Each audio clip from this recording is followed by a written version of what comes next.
Little quickie, just loading some 40 millimeter smoke. These are commercial smokes you can buy. These are about 1.25 inches, and they have a 1-inch opening, so they fit nicely inside the 40. The 37s and the 40 in this instance have the same internal diameter. I've already powdered them, so I don't know if you can see, but that's 50 grains of 777.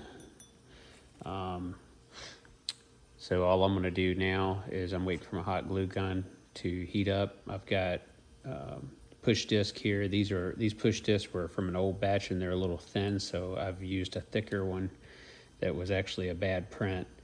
That what I'm gonna do is glue this to that and put a little glue on here to hold it. I don't want this sealed because this is where the smoke comes out. So what I want it to do is I want it to kind of, when a fuse burns past, I want it to let go. Or if it starts to burn, it'll burn, there'll be a gap for the smoke to come out. So you see the smoke, the gap there for the smoke. So this is yellow, blue, and orange. I already loaded the red one. I cut off the ends of these because when you buy them, they come like that long, but there's a plug and that plugs up to about here. So you're not really getting as much smoke as you think you are. I'll do a video on the smoke rounds that I offer and how to pack those. You basically treat the cone as a tube and make your own smoke mix, and you pack them that way. But we'll talk about that later. I just kind of wanted to show what was going on with these factory smokes that you can get from fireworks stands or fireworks places, fireworks stores. If you live in a place where they have that, it doesn't really matter if they're cut even at the bottom. I mean, you can do that, or at the top rather. Once you get it loaded in here, then you can seal up the top however you want to seal it up. These are old CM scat smoke or scat shell safe smokes.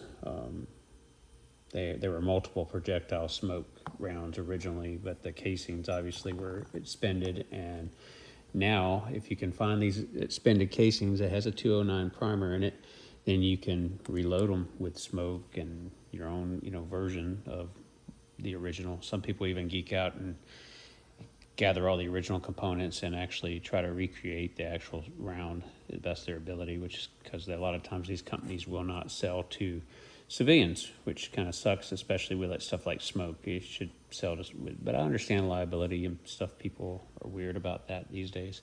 Anyway, it's just kind of an update. So yeah, cut them down, peel them, get rid of all the fluff.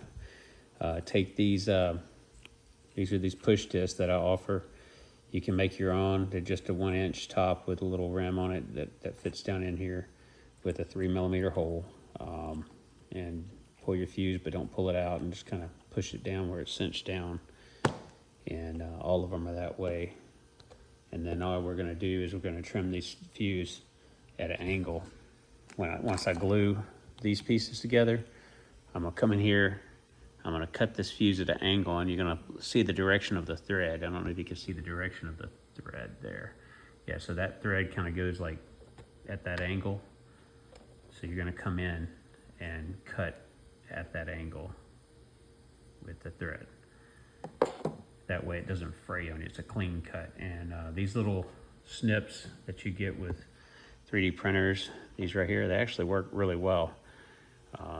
And I've been snipping fuse and it's been cutting them clean. So as long as it cuts it clean, that's what matters. Otherwise, use a razor knife and a hard backing surface.